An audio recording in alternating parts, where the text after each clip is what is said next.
Training is crucial for performance, improvement, and consistency. It's also one of the most expensive investments we're ever going to make.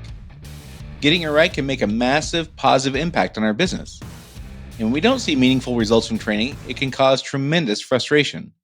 In this 6-part series, of which this is part 4, I'm sharing the guidelines for training I've established for myself after many years of learning what works and what doesn't. Running a service business can be hard.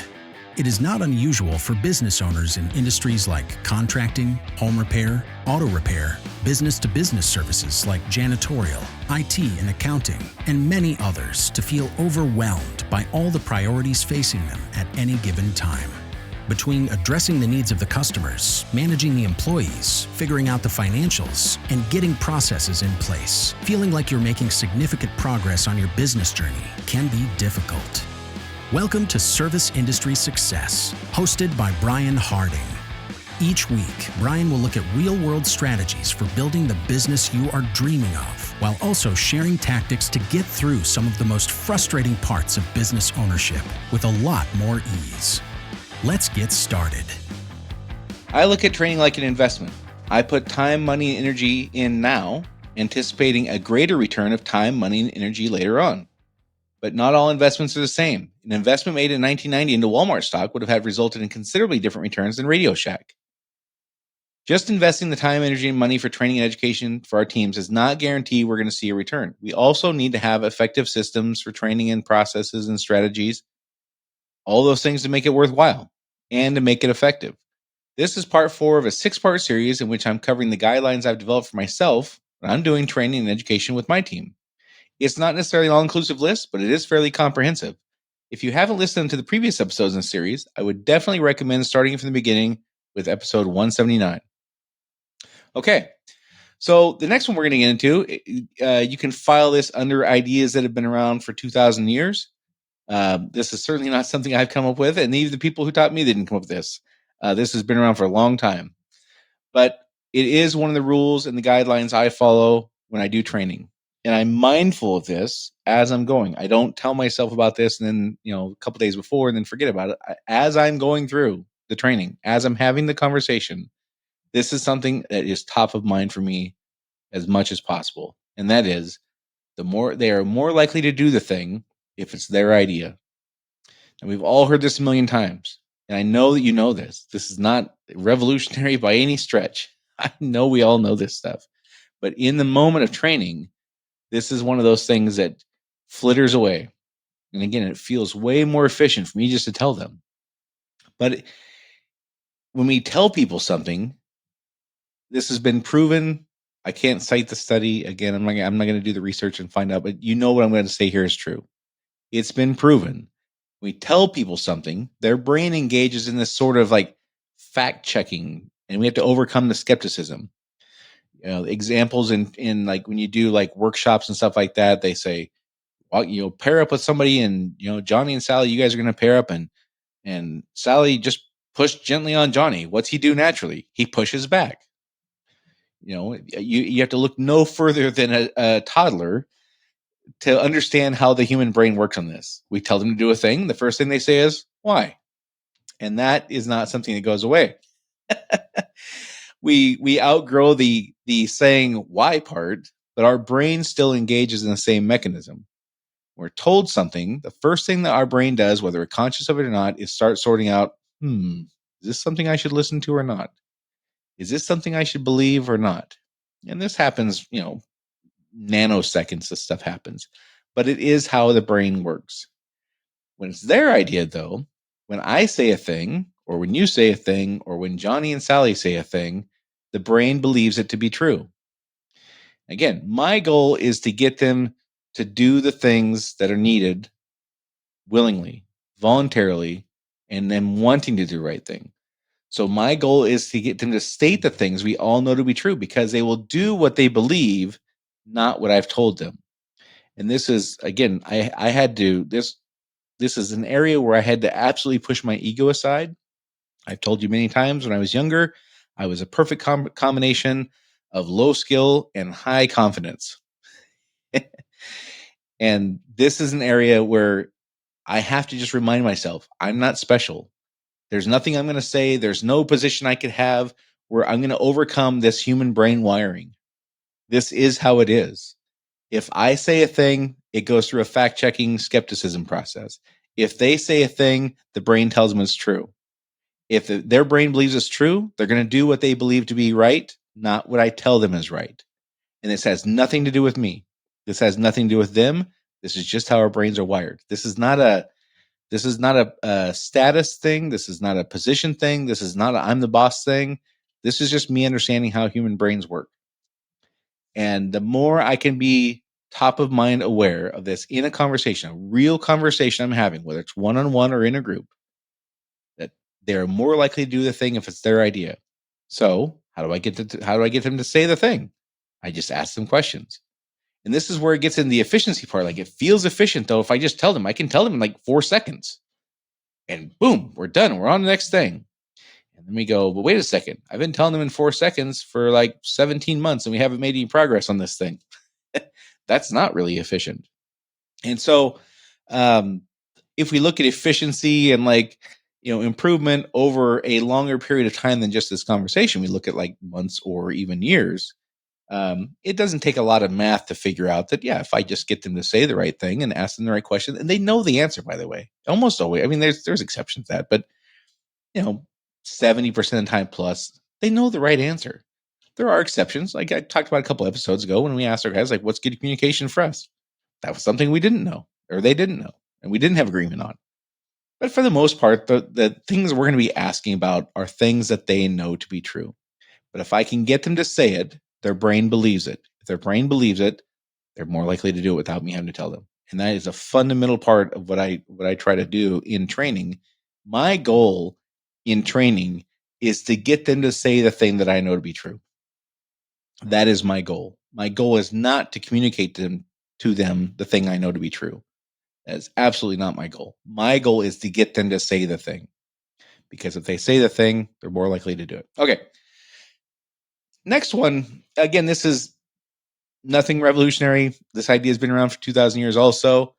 And this isn't something that I have to be as mindful of, although I have to look for indicators of it. And before I get into like my actual rule, and again, I'm just going through, I literally have this list of rules. It's my training rules, and I'm not suggesting they be your rules. I'm just telling you what mine are. I hope they help. They've helped me tremendously. One of the things I hear from business owners, I did a couple of videos on this a few years ago because it was a huge thing that was coming up a lot at that time. Why won't my employees just tell me when they don't know what's going on? Why won't they just tell me when they don't know the right thing to do? Why won't they ask questions? And the answer is they don't want to look stupid in front of you or their peers. And so, as I'm doing training, my rule is a big reason they won't participate is a fear of looking stupid in front of their peers. So I cannot create that situation, and I have to steer out of it immediately when I see it happening. Now, I don't like the word stupid, but I mean it here in this context. People are petrified of looking stupid and feeling stupid in front of their peers and their boss. Now, that doesn't mean I'm a bad person. That doesn't mean I've done something. It has nothing to do with me. This is not a individual situation. People, if you took me out of it and you replaced somebody else in my role, they would have the same fear. They are petrified of looking stupid in front of their peers and their boss. So I cannot, I stress this, and I learned this from a couple of guys that I worked for, who actually more than a couple of guys, a handful of guys, and ladies that I worked for that created this, and they were either unaware and just completely obtuse to what was happening, or they kind of got off on it. And I don't know which, to be honest with you. All I know is I have seen examples as an employee where other employees just disengaged, completely disengaged out of fear of being mocked by peers or looked down upon by the boss. Because the boss would ask a question they wouldn't know, and the boss would just absolutely like do horrible just be a jerk. And what do you know? That employee just didn't engage anymore. They would just say, I don't know. They would just look at him, they would ask a question, just stare at him. They would just disengage.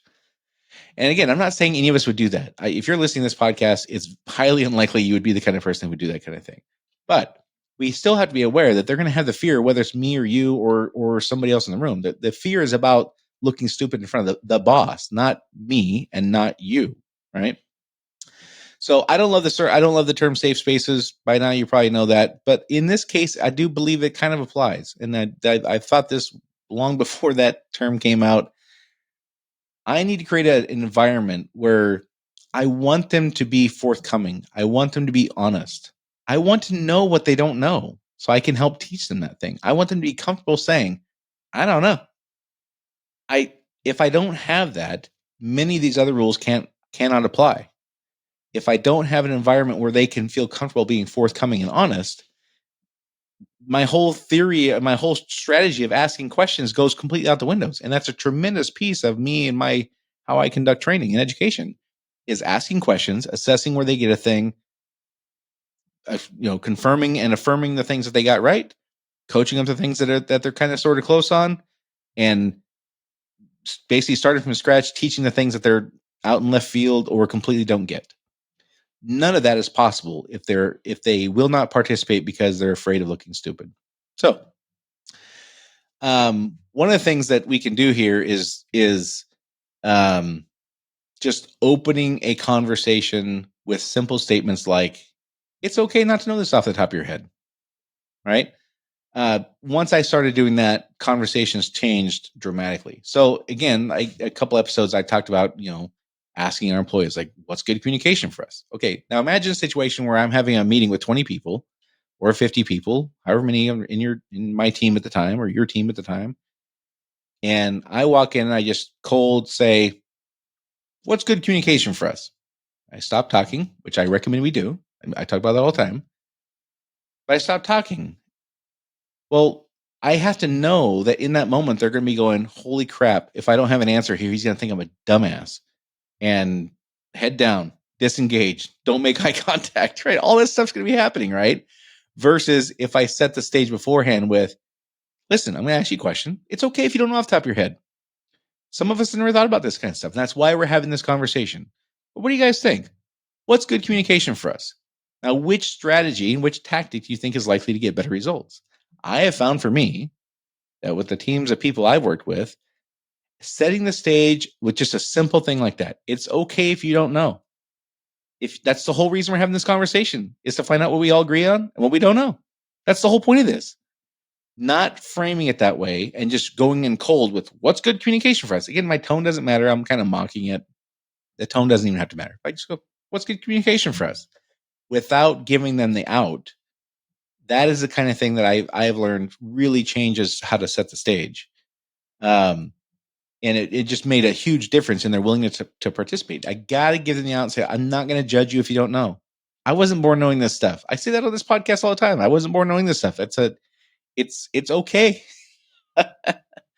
So my point is, we don't have to willingly participate or knowingly allow this for there to be a problem. We just have to be aware of where the pitfalls could be.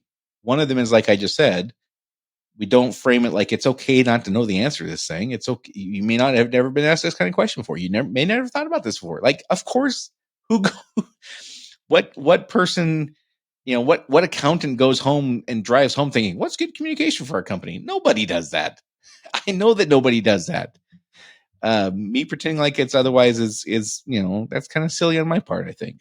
But my point is here, I have to set the stage for them to be honest and forthcoming. Those are the two things I absolutely need to have what I would consider productive, engaging training conversations. If they're not willing to be honest, nothing else matters. If they're not willing to be forthcoming, nothing else matters. So it's my responsibility to set the stage for that.